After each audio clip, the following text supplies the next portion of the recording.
Good morning and welcome to the 2022 Master Trader Program with Mark Minervini. My name is Bob Weissman. I'll be your moderator throughout the entire event. We welcome you to our 13th presentation of the Master Trader Program.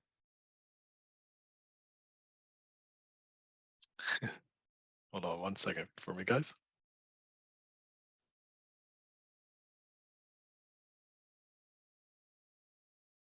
Recording in progress.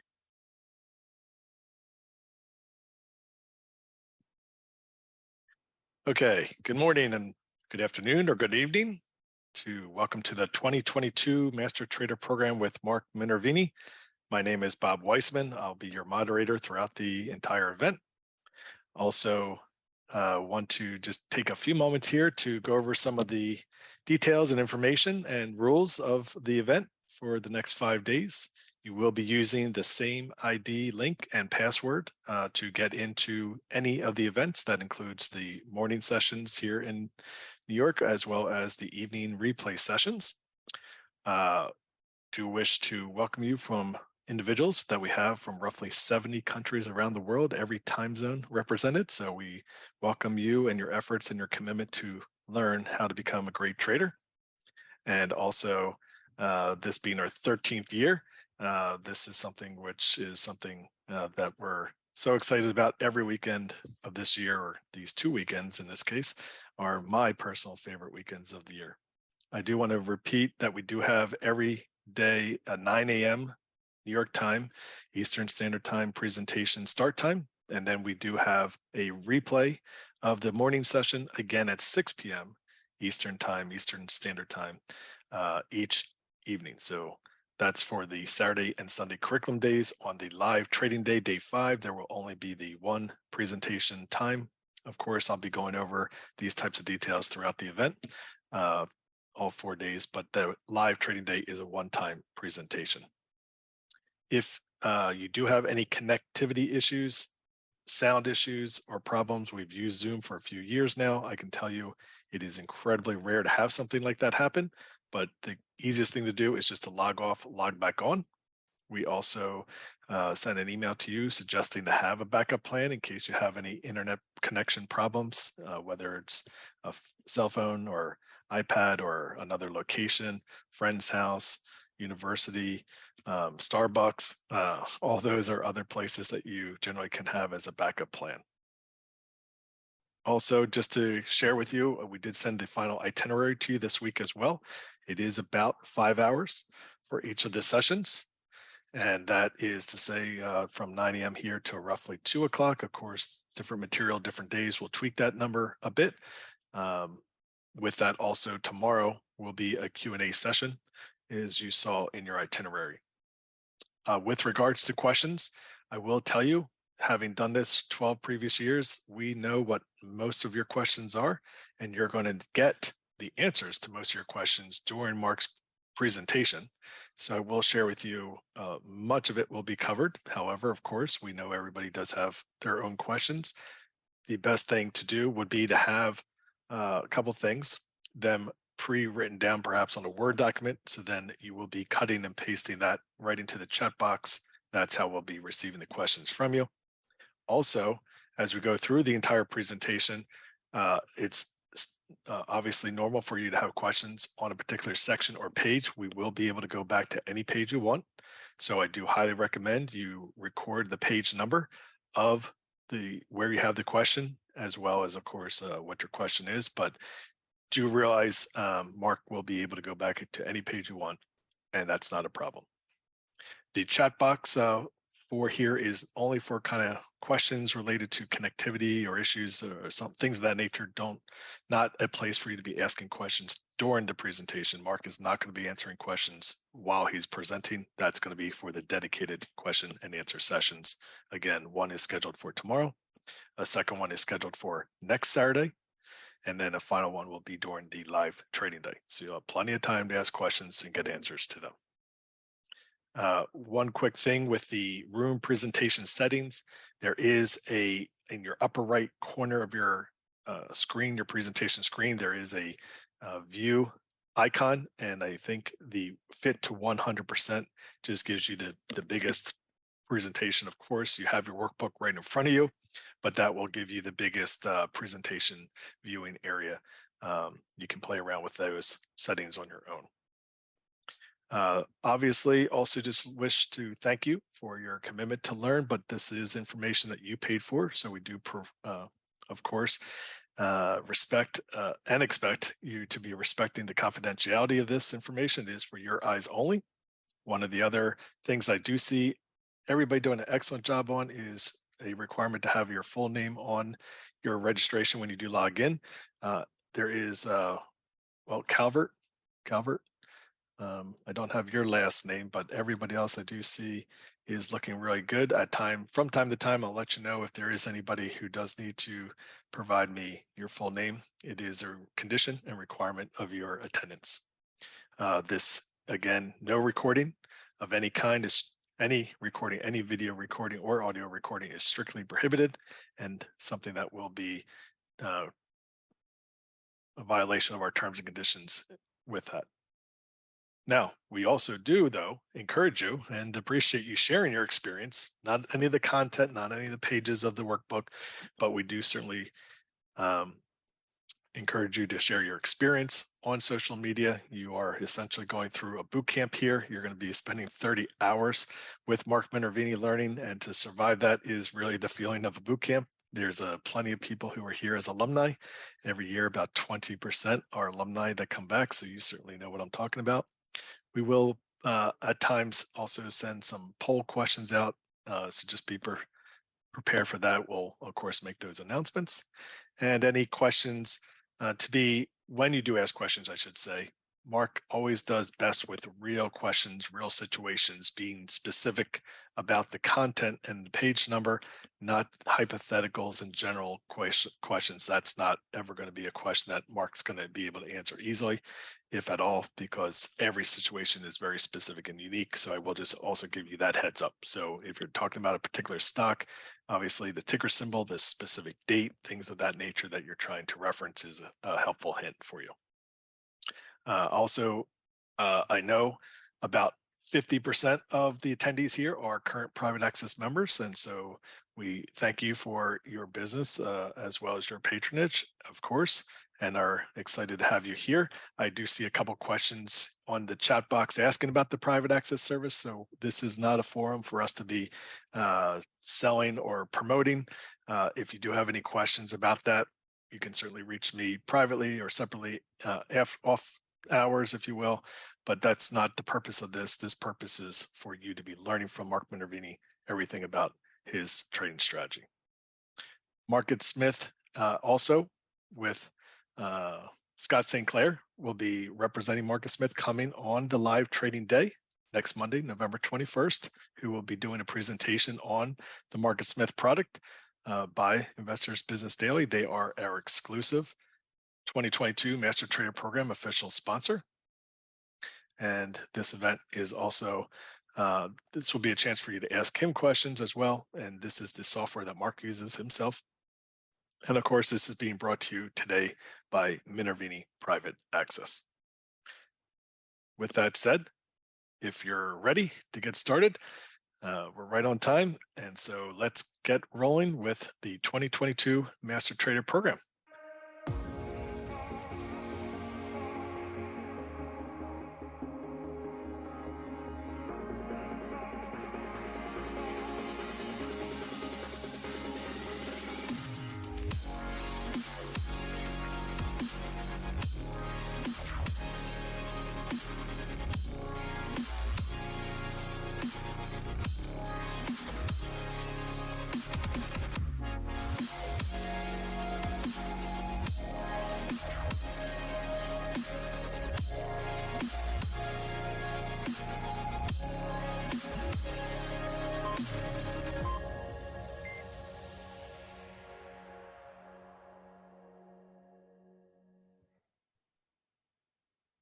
Here we go.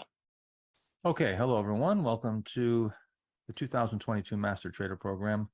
I'm here with Mark Ritchie. Mark, welcome. Thrilled to be here. Can't wait. Going to be a great event. Yes, it is. Real quick, I'm going to go over a few things here, and we're going to move kind of quickly through as we prep here because we have a lot to cover, and we don't want to waste time on things that aren't curriculum related. This is our 13th annual MTP. I just want to introduce Mark Ritchie. Many of you know who Mark Ritchie is from either Twitter, from me, from MPA members, of course, and you may have read about him in Momentum Masters, the book that he's featured in. I just want to tell you real quick about Mark Ritchie, because one of the unique things about him, or one of the reasons I think that he is one of the best instructors that we possibly can have here for the MTP workshop, is not only does he work with me on a daily basis, and he's mastered my strategy almost as good as I have, probably the only person that in the world that I would say that is the closest to being me. And he attended the very first Master Trader program in 2010. And during that time, there was a triple digit challenge. I basically put a challenge out to the members or the attendees that day to see who could get to 100%, a triple digit return first. And Mark Ritchie was the first one to get there in about 6 months. He doubled his account. Since then, and again, I just want to point out that this isn't any reflection of any performance that we're offering, or we have a product or money management service or any products that we have. This isn't performance of those products or guaranteeing some type of performance going forward. But Mark Ritchie's own personal trading, and for a while he managed money for others. He started with about $100,000 and turned it into $25 million over that period since he came to the 2010 Master Trader program, and that's including his managed money, which kind of weighed it down quite a bit because there's some conservative investing in there as well. Came out to over 40% per annum return, and the really amazing thing about his results are that during that period he only had 3 down years, and the largest year down was 6%. So amazing drawdown. All right, now that I got you probably blushing, and but it's all true, and you deserve it. I want to, and Mark's going to talk about everything how he did that, and how everything related to this strategy, and I'm going to tell you how I did all the results that you read about and all those things that you want to learn. We've got a lot of days and a lot of hours, so there's a lot to discuss and a lot to show you. I promise you we will cover everything A to Z. What I first want to do is I want to let you know how this curriculum is laid out, and to give you sort of the way that we're going to do this in chronological order. It's organized in a very logical fashion. First of all, you got to think of it as sort of starting from the very start of, say, a stock's trend, if you will, and then from there going through, sort of, if you looked at a chart from left to right. You've got the stock moving up, then it goes through a basing period, it breaks out of the base. From there, it goes up, and maybe you have some sell signals. We're going to talk about all that in chronological order, but what we're going to do is we're going to start off from what I would call a satellite view, way up high, where we're going to just give you, and that's going to be the next couple sections that we start off with are going to be perspective, giving you a broad perspective. We're also going to start off with the more remedial stuff in the beginning, and it gets more and more advanced as the days go on. It gets more and more advanced. So if you are advanced, I just want to say that in the very beginning, this is really important stuff, even though it may sound like things you've heard before or something that seems obvious. Really important stuff. The perspective is really, really important to have, so everything else has a reference point, has an anchor. All right, so we're going to start at a satellite view, then we're going to move down to an aerial view, and then from there we go to an overhead view. And I probably should also, I know you guys, I'm going to bounce on a little bit here, but this is slide number 6. I'm going to move around a little bit. I might ask you to go to different slides in your workbook, but what I'm talking about here is how we're going to narrow it all the way down, and then we're going to come down to a microscopic view. Okay, and really get and fine-tune things and get down to looking things like under a microscope. As a matter of fact, some have called my trading style surgical, where it gets very, very precise. And that's what specific entry point analysis is. It's taking all that information and boiling it down to right to the exact buy point and very specific entries and exits. I also, before I move on here, I want to just also say thank you once again for, I'm not sure how many years it is now, but I think it's 7 or 8 years that MarketSmith has been our sponsor, our official, and our sole sponsor, our exclusive sponsor of the Master Trader Program. We're going to have on the final day, on the live trading day, we'll have somebody from MarketSmith, and we'll also go over the MarketSmith screening, and I'll show you how I use it and how Mark uses it, and we're going to have tutorials on MarketSmith. So that's always fun. Every year I always learn something. Last year with Arusha from MarketSmith, I learned things that I've been using it for 30 years, and I still learned some things that were pretty neat. Also, Minute Private Access. This is brought to you by.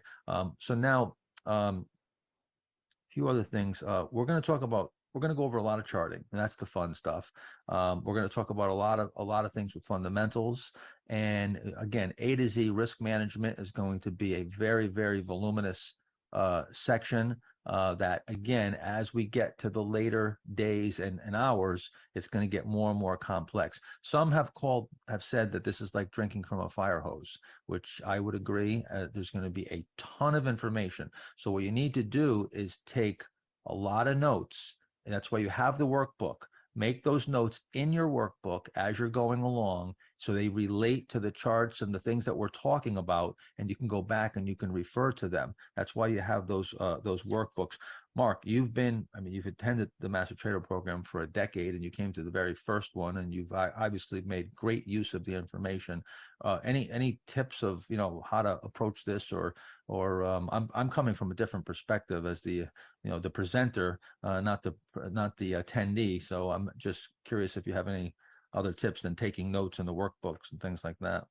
Sure. And, obviously, thanks for the kind words earlier and for including me. I'm really looking forward to this. And, as I've made the point a number of times, I don't generally endorse anything I haven't bought myself. So to your point, I've attended, I think, 10 or 11 of these. I literally have stacks of the workbooks with notes in them, and before your books even came out, these were the roadmaps for me. And for a lot of you guys and gals out there, I would just encourage you, take a lot of notes, and then also write down some good questions, because we're going to have good opportunities for Q&A. My guess is 80% of the questions will actually be covered in the material. I've found over the years, even as I had questions, they wound up getting answered before we would get to the Q&A periods. This program is extremely thorough. And when Mark says it's surgical, you can't skip any of the steps. That would be the other thing I would say. So if you think, well, this feels remedial, that's like saying, I'm not going to take somebody's temperature before I operate on them. You have to get everything in proper order, and this has only gotten better every year, in my opinion. So if you're attending for the first time, in my view, you're probably attending the best one, because Mark has been taking his life's work and condensing it down over the years into one really incredible, potentially life-changing program. Yeah, we have definitely refined this down to a near perfect fine point. And like I said, you're going to learn everything. So we're going to start right now. And again, we're going to start with just giving you a general perspective on certain things. And this is all going to come into play as we go forward. These are going to serve as your placeholders and your reference points, but very important to pay close attention here and take a lot of notes. So let's start we're going to go to page 7.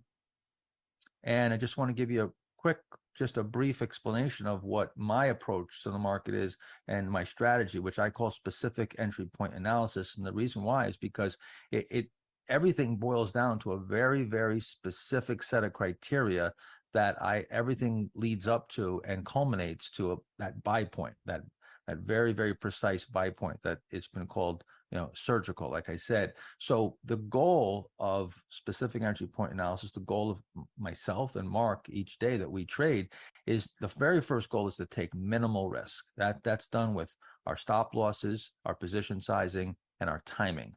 All right. The second thing is that we're looking to capture relatively large gains, and that the word relative is really important, because if you were a day trader, well, your losses would be very small because your gains would be very small. If you're a long-term investor, you'd have much larger gains. So in relation, risk versus reward is what we're looking to manage. And then to maximize the compounding, to optimize to where we're now turning over that edge enough times where we're going to reach our goal and we can maximize it. All right. That's a big, a really big point about turnover. A lot of people they don't want to turn the portfolio over. They say, here, turnover is bad. If you have an edge, turnover is great. You don't want to turn over the portfolio too much, but you want to turn over. The more you turn over your edge, the more you can compound. Very simple example is if you had a coin and you were getting $1 or let's say $2 on heads, and you were losing $1 on tails. What would your goal be? Like if you had that coin and you said, if you flip it, every 2 flips, you make $1, right? So what would your goal, Mark, what would our goal be if we had a coin that we can do that with? Flip that coin as many times as humanly possible.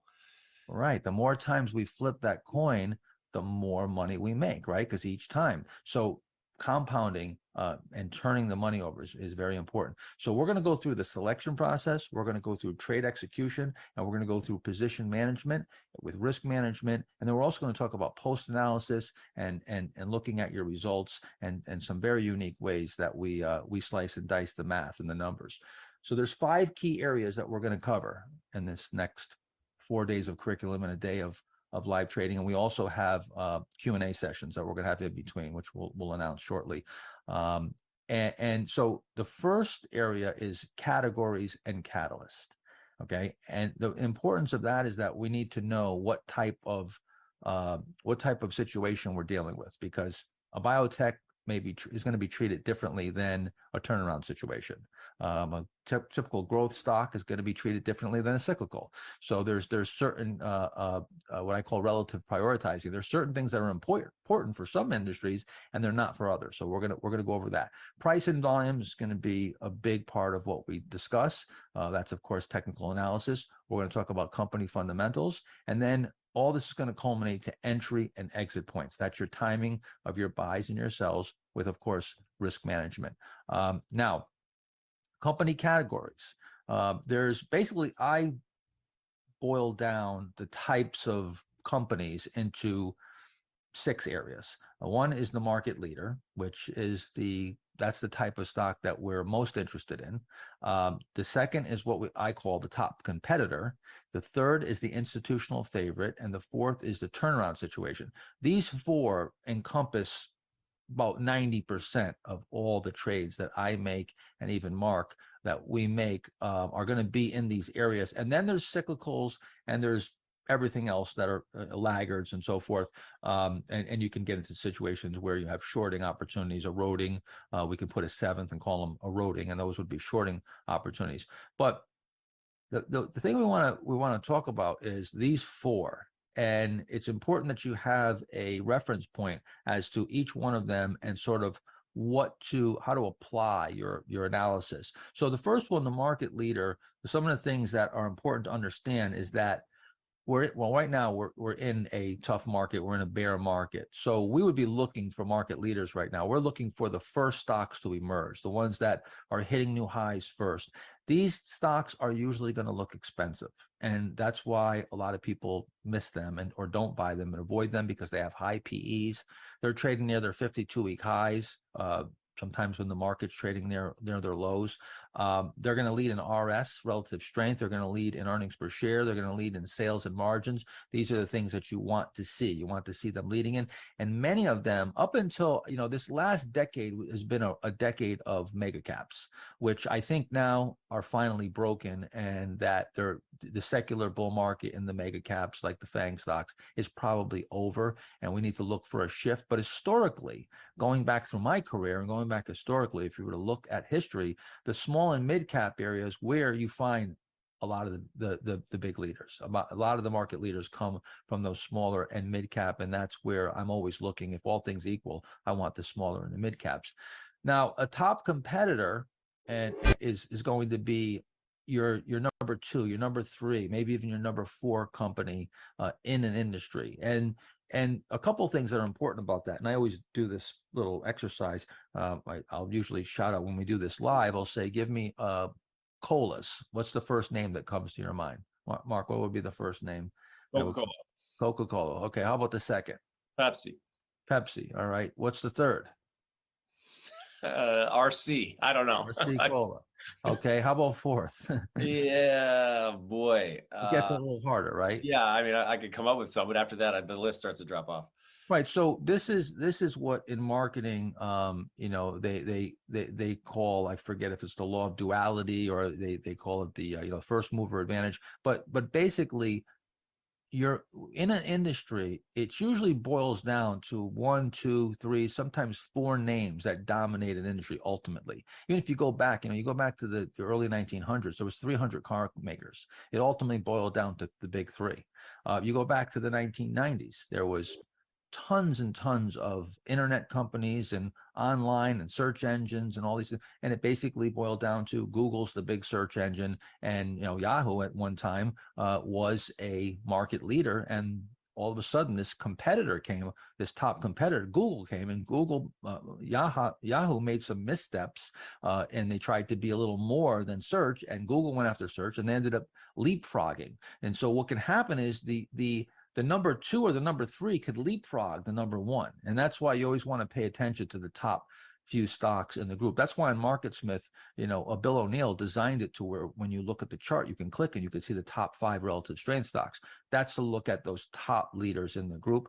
They'll tend to move together too. You'll tend to get the top leaders will tend to move somewhat together. And they may lag the leader in performance. For instance, again, we go back to we can boil this down. We used colas. We could say coffee. How about coffee? You'd probably say Dunkin' Donuts. Starbucks, maybe Tim Hortons. And then as you go down, it gets hard to really come up with a name, right?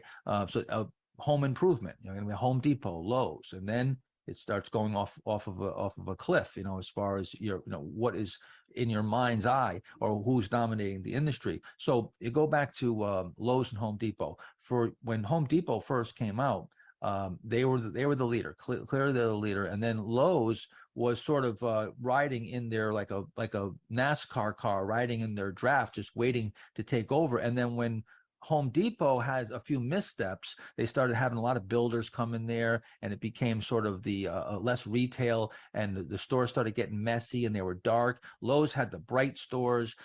They were very clean, and they took advantage of that. And then Lowe's took over, and all of a sudden Lowe's started performing much better than Home Depot. If you go back, you can look at the chart so you can see exactly where that happened. So now let's move to the next one. Institutional favorite. Institutional favorite, a lot of these start as market leaders or top competitors, and then they become what you would refer to as the quality official growth stock. And that's when you got to be careful when they get to that point where you're so certain, that they can't go down. Amazon's a perfect example. You remember, Mark, where people were actually on Twitter betting me that Amazon wouldn't go down 30% in a couple of years. And now what's it down now? 50. Well, as of last Friday, peak to trough, it's more than 50. 50%, right? And very few people ever imagined that Amazon would be down 50%. Facebook's down. What's it down? 75% now? 75, yeah. And I would just add, I think the whole FANG group that we've, you and I have been talking about this all year, but they fit this number 3 sort of perfect, where the classic sort of liquid loved institutional favorites, which we've traded and played, but now it looks like that, at least for this cycle, a lot of those names are still going the way of the 50-80 rule, which we're going to get to, I'm sure. Yeah, absolutely. And so again, these are quality companies. These are great companies. They are some of the biggest and best companies in the world. However, a great company doesn't make a great stock sometimes. Sometimes it makes a horrible stock. And that's when you get to the point where everybody owns them. We were just talking about this recently, Mark and I, in a Q&A session we have with our members about ownership, institutional ownership. And when you have 6,000 institutions that own it and everybody's loved it for the last 15 years, it's no secret anymore. It's no secret. When I was buying Amazon, it was in 1997. It was coming out of its very first base. And very few people even heard of it. And those that did hated it on Wall Street. They said they would never make money. As a matter of fact, during that time, the big prevailing idea or the word about the internet is that retail, no business could ever make money on the internet except pornography. And Well, good evening, ladies and gentlemen, and 20, 30 years later, everybody makes money on the internet, and pornography is free. Of course, I wouldn't know that from experience, but but anyway. To add a point to that, Mark, I think folks should put a note under this group number one. You made the really important point that sometimes you're never going to have heard of these companies. That's a good thing. Yes. These key leaders, and you've got more stories, but I have some as well, where you're doing your work and all, like, who is this company? Who are these guys? Why are they doing so well? And that's how all of businesses like Amazon, Walmart, the stalwarts of today, they all started there. And so don't be afraid of what you don't know. That's right. Buying the market leaders, the ones that you don't know. And we have a whole section on that where we're going to talk about buying stocks that you may not be familiar with and how to spot those and so forth. But now let me explain to you about the institutional favorites, because that doesn't mean that you want to stay away from a name just because it's a big name, because they're, of course, these names, Facebook, these were the biggest winners for years and years and years. So it's important to entertain all the stocks if they meet the criteria. However, when you get into these bigger names and they start coming off of very late stage moves and everybody knows them, now what happens is they tend to morph into stocks that create opportunities during bear markets. And they're much more widely followed. So they have what we call a crowded trades, where there's a lot of supply in there. There's a lot of potential selling. So we're going to talk about this later on, but I just want to give you some general oversight on here. Let's move to the turnaround situation, because this is the fourth area that we focus on. And I would say that the first two are where we would focus the most of our attention. And then when you get to the institutional favorites and the turnaround situations, those would be the next in chronological order. With a turnaround situation, you've got a company that has maybe fallen on some hard times. The industry has been underwater. Maybe you have a new CEO, all right? Someone has been running the company very well. A new CEO comes in, you get recovering fundamentals, a refocused business strategy, new strategy. The thing is that when you have a turnaround situation, you're going against what we call easy comps. So now a company that's been doing really poorly, they might have negative earnings or very small earnings. So what would look like a really big earnings report, it's up 50%. Okay, it's 50%, but it's 3 cents versus 2 cents. It's not really what it seems, because they have such easy comps. So with turnaround situations, we want to look for margin improvement, and we want to look for really, really big earnings. The general rule is you want triple digit earnings, at least in the last 1 or 2 quarters. So again, the reason why I'm telling you all this is because for each of these areas, we've got slightly different approaches or tools and tactics that we're going to use. And so you have to know what you're dealing with first. The very first thing is knowing what type of company and industry.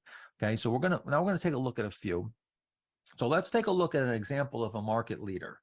And this is going back to the 1990 bear market bottom. And I also want to point out that 95% of all the examples in here, almost all the examples in here, the ones that are at least the modern day, are all stocks that I personally traded. All right, we didn't go back and just say, hey, let's find what makes our point and go find the best charts. These are all situations that at the time, in real time, without the benefit of hindsight, I was in there trading and buying, some successfully, some unsuccessfully. And that's what I'm bringing to you. All right. It's really important that you understand that we're not just curve fitting the data here. Amazon was one that I was buying right on this day here, 11/16/90. I'm buying it coming out here. Well, that was the week of 11/16/90, but coming right out of that base right there, you can see that the market is down 35%, right? Off in a bear market. That was a pretty brutal bear market. That was right around the lows. Everybody was bearish. Horrible, incredibly bearish. Matter of fact, this particular market right now, where we are right now, reminds me of that market where everybody was so bearish. And this stock was moving into new high ground. It had held up really well. We're going to talk more about this stock later on and get more forensic looking at it. But it was already up 175%. So it looked like, this thing was already made a big move and it was in nosebleed territory. But now when you take a look and you look at it in hindsight, if you were buying there, it went up another 360% in very, very efficient, in a very efficient way, and was a key leader. And this is a stock that if you go back, Bill O'Neill was buying it around this time, David Ryan, we were all buying this stock around this time. We didn't know each other back then, but just doing similar analysis. So this would be an example of a market leader. All right, now, another one would be something like a lumber liquidators. And I should also point out that you can have a market leader that turns into a laggard and is a disaster, a couple of years later. .com was a perfect example. You had all these stocks that made me and the whole world, a lot of people in the world, a fortune, and then they all collapsed. Like I said earlier, a great company doesn't always make a great stock, and a company that's not that good can actually make a great stock. So again, that might be a little confusing, but we'll talk about that also later on. So lumber liquidators did fall on very hard times later on. However, when coming out of 2012, this stock was holding up amazingly while the market was correcting. It was one of the very first to move up. And this is something, Mark, that you can also address here. And it's the word leverage, right? A lot of people think that the big returns that I've gotten and now at Mark, that we're using a lot of leverage in the way of options or using a lot of margin. In 2021, the U.S. Investing Championship, I did use some leverage. It's sparingly at times, but what I did use some margin. However, you go over my career, I'm in cash way more than I'm ever anywhere near margin. I'm probably on average 50% invested. So very conservative. And even Mark has been in cash for extended periods of time. The leverage that we try to get, okay, is the leading stocks are the ones that can move up much more than the market. So in this case, if you take a look at lumber liquidators, you can see that during the time that lumber liquidators moved up from where it was holding up very well coming off the lows of the correction, it went up 240% when the NASDAQ went up 33%. So that's the leverage that you got. This is where you get real leverage, okay? And you get leverage without increasing risk. When you put leverage on in the form of margin, yes, you are increasing the upside, but you're also increasing the downside. What we're trying to do, and what we do regularly, is create what we call asymmetric leverage or asymmetric volatility, where the goal, and this is really important, this is a super important point. The goal is to cap the downside and to let the upside run. Everybody knows that, right? Cut your losses, let your winners run. But what we want to do is we want to be in a situation where that upside, that alpha, that excess return is on the table. There's that opportunity on the table. And now what we're doing is we're presenting our capital into those situations that have that potential to the upside while capping the downside. And that gives us a skewed bell curve, asymmetric leverage. Can you talk a little bit maybe more about that, Mark? Sure. And I would, and how you do. Our friend Bob Weissman often calls some of these slides or tangents, Marcos, on golden nuggets or golden tangents. And I think this was sort of a really good one. Because this is how you can create an enormous return in a short period of time, is getting that leverage over the market.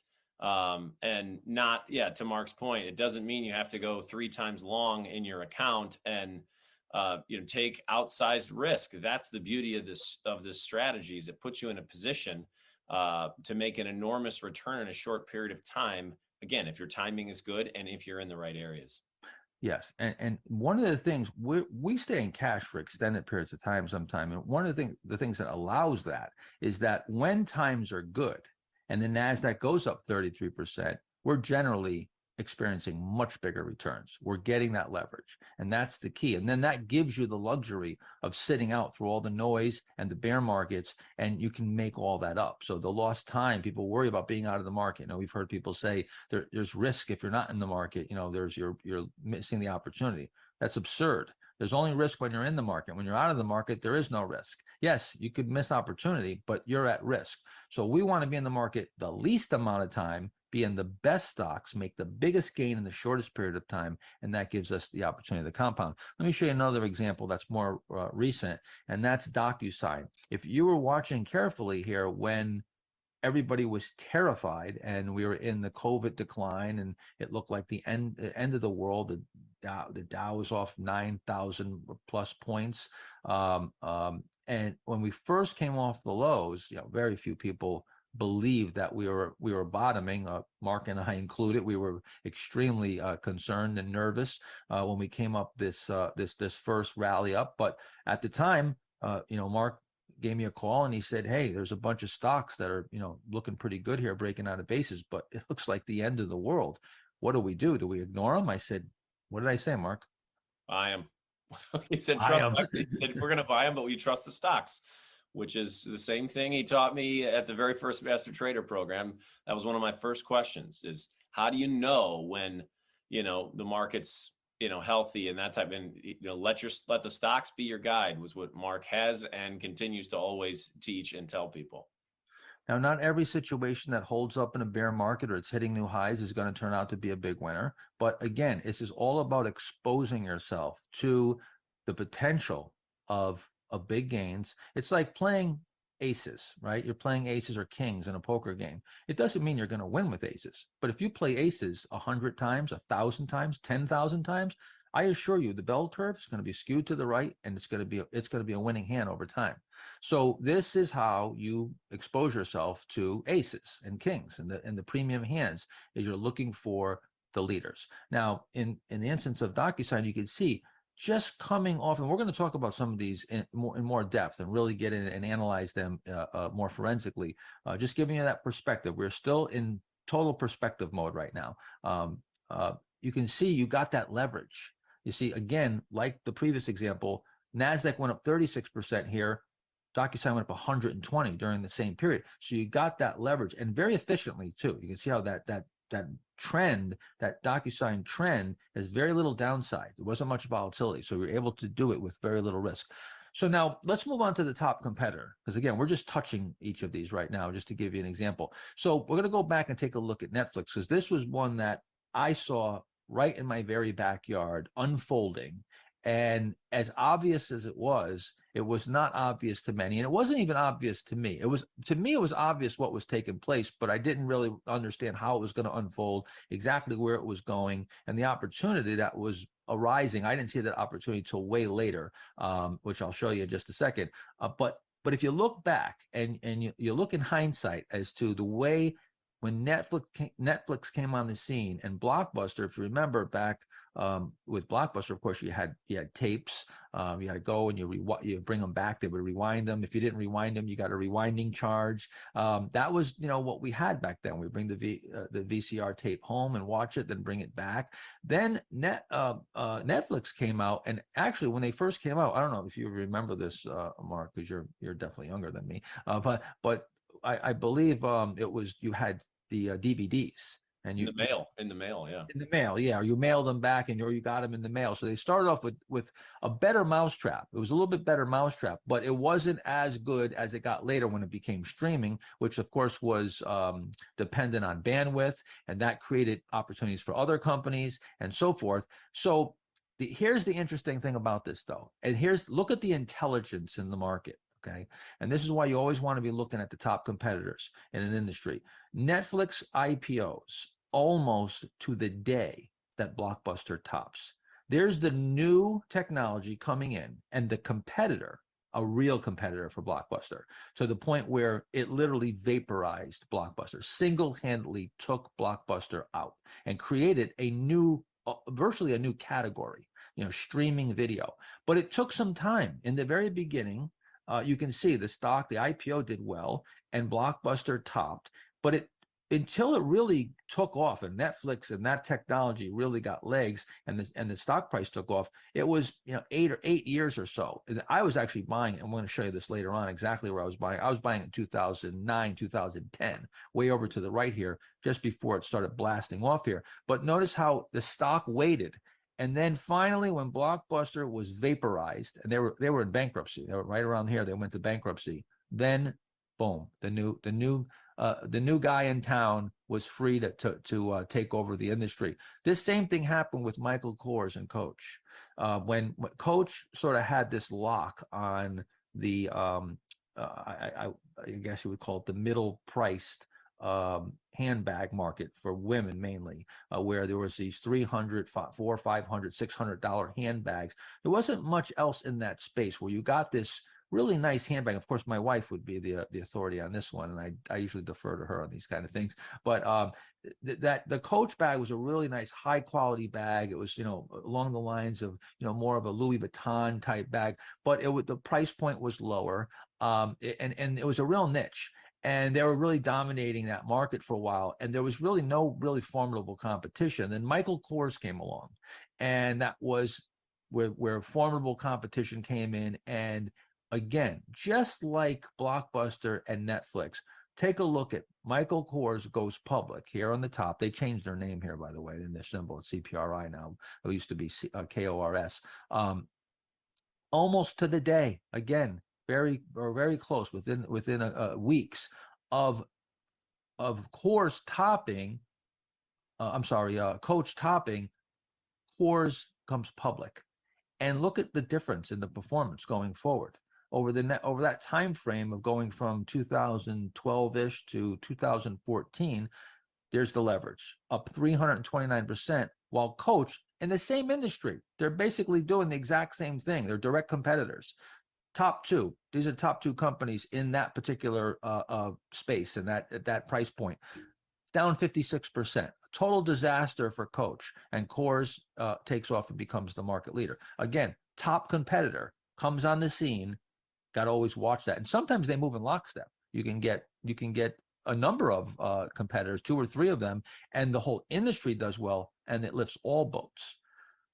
Now, we would be remiss not to talk about the ultimate disruptor that came in as a top competitor. Very few companies that I've ever seen, I don't think any company that I've ever seen was ever a competitor like Amazon, because Amazon first came in books. There basically that was the competitor for the book market, and again wiped out. Barnes, that whole industry has been wiped out. There's virtually no bookstores anymore. And actually I heard I think it was a year or two ago that Amazon was actually opening up physical bookstores now after they wiped out the whole industry. Now they've got it online, and also I think it was in Washington they had a bookstore that they were experimenting with. But Amazon actually ended up wiping out a whole bunch of industries and becoming a disruptor in all different areas. That's why the stock has been so unbelievably successful, went up 80,000-90,000%, because every good is now bought on Amazon. And I think there was a couple of years ago, I saw a study, a research report that said they asked consumers how much do they buy all or most of their products online and on Amazon versus going to a brick and mortar store, and it was like 90%. And for any one store, it was like between 1% and 3%. So 70, 80, 90% of the products are being bought on Amazon. We've never seen a number like that ever, of a disruption across all different industries. So again, this is about disruption. You'll hear that word a lot in Wall Street about disruption.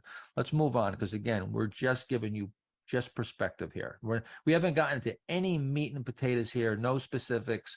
There's a lot here that we're going to go over that's just giving you a broad perspective and give you some history and let you know what we're talking about, where we're coming from here. So the institutional favorite, one of the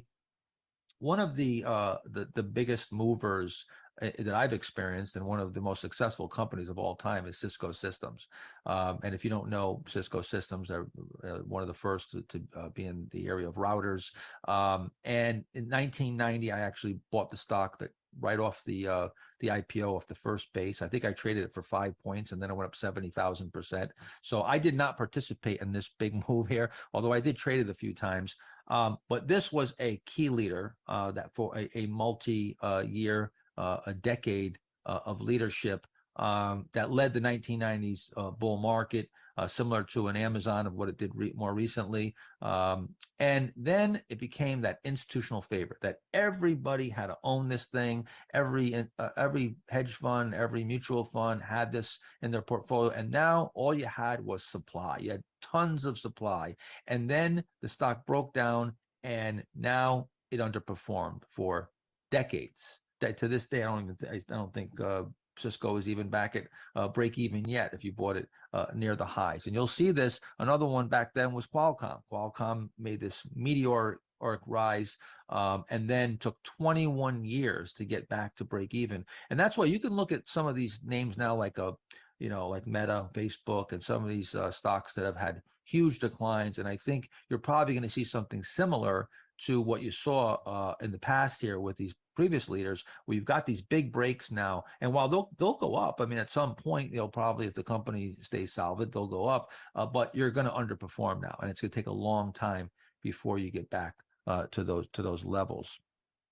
Let's go to the turnaround situation. The reason why I use Apple as a turnaround situation, first of all, it's been called the Great Turnaround because most people don't know, but Apple was virtually extinct back in the 90s when Jobs got booted, and he came back, of course, and the rest is history with all these great products that we have today. But it was a new name, a new stock that nobody heard of. It was a disaster. It was a turnaround situation. It became then a market leader, and now it's become an institutional favorite, and I think it's gone into the laggard category now, or at least certainly an institutional favorite.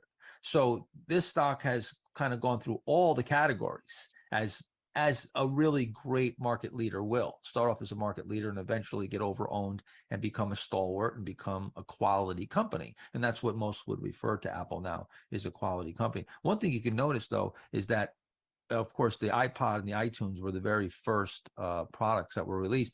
But the success, it wasn't until, iPhone came out, the stock has already gone up, the revenue, everything was already, iPad, of course, came later. This is all on the table, right? You don't have to find some stock that nobody heard of and it's a penny stock, and you have to bottom fish it while it's trading at a 52-week low to find a market leader. These stocks are going to already have a lot on the table. And if it's really has a great product, its management's running the company well, there could be a very long future. So again, you're looking for things to be on the table already, which we're going to talk about. Again, just giving you a perspective here. Cyclicals, Mark, of course, recently we've seen a lot of cyclicals, and we've traded some of them. And you can speak to the as far as going back in our own experience with cyclicals. I haven't had a whole lot of success with cyclicals, except from time to time in certain periods. Recently, of course, they're a little more in vogue, but they are cyclical. They don't have that longer term life to them like a secular, so they got to be treated a little bit differently. In your trading, Mark, in the last 12, 13 years, what would you say the percentage of your return has become from cyclical areas? Roughly 0 to single digits would be my guess. I haven't done the actual surgical calculation, but I would say it's been small, and it's exactly because of what this slide is showing. That it's the cycles here are inverse. That's, to Mark's point, that's why we refer to them as cyclicals. Once the good earnings and the sales are on the table, that's often when a majority of the move is over. So especially if you're trading, breakouts in stocks that meet, where you can get into the trend criteria and those types of things, that typically is where these moves are often exhausted for this group. Yeah. And so when you're applying sort of your normal routine or your normal analysis, you've got to take into consideration if you're in a deep cyclical, you're in a steel, you're in a paper stock, even the oils, when earnings are falling, when the dividends being cut, when the PE is super high because you have terrible earnings, news is terrible.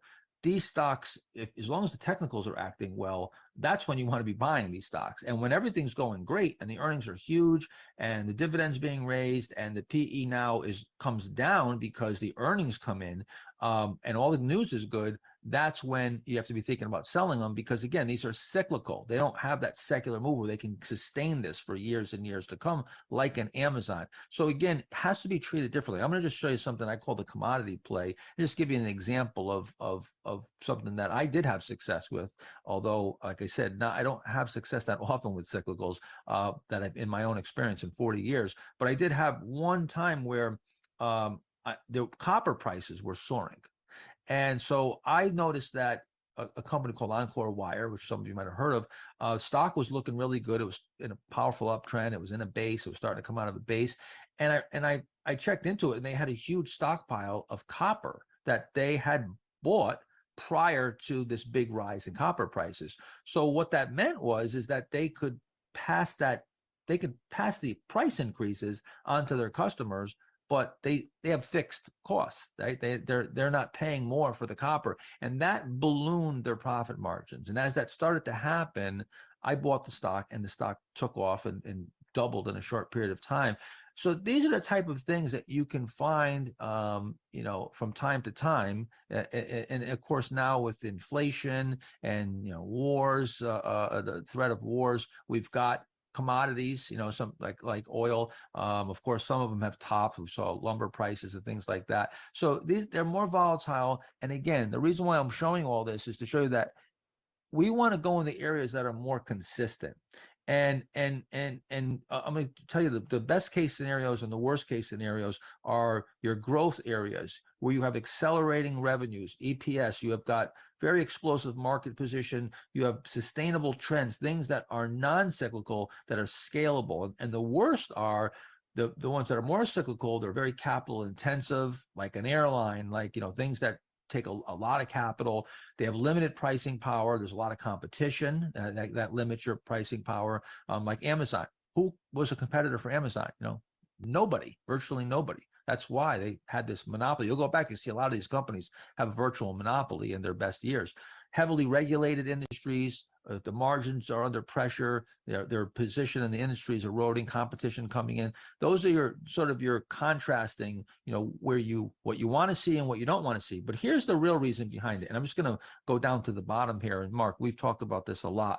And in your own experience, I think you've experienced this just anecdotally. The groups, when you go back, everything that I do started with just looking at history. All right. I just, like many of you, I read Bill O'Neill's books.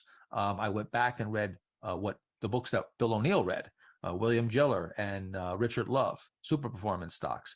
That was the first, Bill O'Neill, if you will. And when you go back in history, and then I look back even further than that, and then looked in a modern time frame and said, do we see something consistent here that's agreeing? And time again, over all these periods, the same thing was coming up, that the winners were being fueled by the same criteria, whether it was 1818 or it was 2018, the same criteria, the same groups. Some groups actually evolved or actually emerged as new groups. But when we look back, it was always technology, consumer, retail. Of course, technology back in the 1900s was rails and cars. Later on, of course, it was internet and other things and computers. Drugs, medical, biotech, leisure and entertainment, the bowling boom, styles that come and go, fashion like Reebok, Nike. These are very strong, powerful trends that emerge. And these areas right here, just these four broad sectors, if you will, have encompassed about 70 to 75% of all the biggest winning stocks going back to the 1800s. So this is the first place that we look. Mark, in your experience, you've talked about this many times with our own members with questions that we've had about this. You tend to, in your own experience, have experienced that these groups tend to give you the best results for yourself too, right? Absolutely. And this is another golden slide, golden tangent, golden nugget here, because I did a deep dive, and I've shared this at MPA a few times, but of my own trading after, I want to say 5 or 6 years, just looking then at every stock I had traded, where did my actual winners come from? And it was overwhelming. I think it was over 90% of them came from, these areas. So it was just a reaffirmation of everything I'd already been taught. Oh, and furthermore, a lot of the names of which I sold, far too early, that went on to have much bigger moves, or that I played for multiple pieces of a larger move. Almost an overwhelming 90% of them were from these areas. So that just told me right there, this is exactly where my focus should be, and why I continue to discount, say, the laggards, the cyclicals, and those non-areas, say financials and those type of areas. Right. So we're looking for those market leaders, those top competitors in these areas. This is actually the narrowing down process, right? Sort of the first narrowing down process. So my very first narrowing down process, because the market has got 8,000-10,000 stocks. I mean, if you take in penny stocks and a lot of the smaller names, it might be 14,000-15,000, but a good 8,000 or 10,000, names that are legitimate candidates for purchase. We got to narrow that down, right? We want to narrow it down to the very best. Like I said earlier, aces, kings, queens. We want to narrow down so we're playing solid hands, right? We're not chasing a pair of twos or 7-4 offsuit. We want to be first aiming in the right direction. And that gives us the probability that now we are going west looking for a sunset. So we can potentially find it now. So the first thing I did, this is going way back into the 1980s, is I created what I called the 95% Club. I was doing reverse factor modeling, relying upon the work of, like I said, Richard Love and William O'Neill, and then furthering that work with my own. I wanted to know for myself if this stuff, actually worked in a modern time frame. So I started looking at the big winners. And what I found is that 99% of them during that big move were above the 200-day moving average. 96% of them were above the 50-day during that entire move. 95% of them had a relatively small float. They were small. They were the smaller companies. During that period, about under 30 million shares outstanding. Now you might move that to 50 million. If you go back to the days when Richard Love was doing the study, it was about 10-15 million. So it only increased very little over 50 years. Earnings acceleration. Somewhere within the previous 8, 12, 16 quarters, there was earnings acceleration. This is, again, goes right with the O'Neill studies. And there was a catalyst. Ultimately, there was some catalyst. Now, this may sound like canceling, and these are definitely some characteristics of canceling, because regardless of the strategy, if you're looking at growth stocks, this is what you're going to find. You're going to find growth. If you're looking at momentum, you're going to find momentum, right? So the things that were on the table already were earnings. Earnings were, in 70% of the cases, they already had 20% year over year earnings in the most recent quarter. So again, you didn't have to guess. You didn't have to buy some company that's doing terrible and get it before it's doing well. The majority of the time, everything was on the table. So they didn't need the guesswork. You just needed to aim in the right direction and start putting these probabilities together. One very interesting thing, and this is what we talked about, having a company that's relatively new. And again, a company doesn't have to be a new company. We're talking about a new stock. You have companies that, like Krispy Kreme, was around for a long time and then goes public. You have companies that are around for a long, long time and they don't go public. They're private companies previously. So, but 80% of all the biggest winners, you go all the way back to the late 1800s to current, 80% are IPOs within the previous 8 to 10 years. And that's not a very long time. That's a relatively new company. All right. One last thing, and then we're going to move on to more perspective, get a little bit deeper, and also bust some common myths, if you will, or common ideas that people have about stocks. What you'll see in a lot of these leaders is that they will be a completely new category. Now, Netflix was a sort of an offshoot of a category, a better mousetrap. Twitter, that's social media, tweeting, whole new category. And we can go on and on and on. You can go back and you can look. And this isn't in really any real order. This is sort of just a crude timeline, just to show you sort of the chronology and how what happens is you'll have one industry will birth another industry, like mainframe computing. Computers then linking up together created LAN, local area networks. That was Novell in the day, back in the 90s. Software, you had all these computers. I remember when I got my first computer, it just had a little green light blinking. It was MS-DOS, and there wasn't much you can do with it. There was no software for it. And it was very confusing. I was like, what do I do with this thing? There's not much to do. Then software, then Windows came out, changed everything, right? Now software. Then we started connecting, and there was data. We had to store this data. And then we connected the computers together internally, and then connected them online. Now you had AOL came into the equation. Dell came out with build to order. You had laptops. Now you had personal home computers. Huge giant breakthrough. That's where Amazon and all these other companies, online companies, took advantage of that. It created that, and then we needed more speed. Now you got all these computers connected. And we're trying to put video on there and all these things that require more bandwidth. That created bandwidth, opportunities.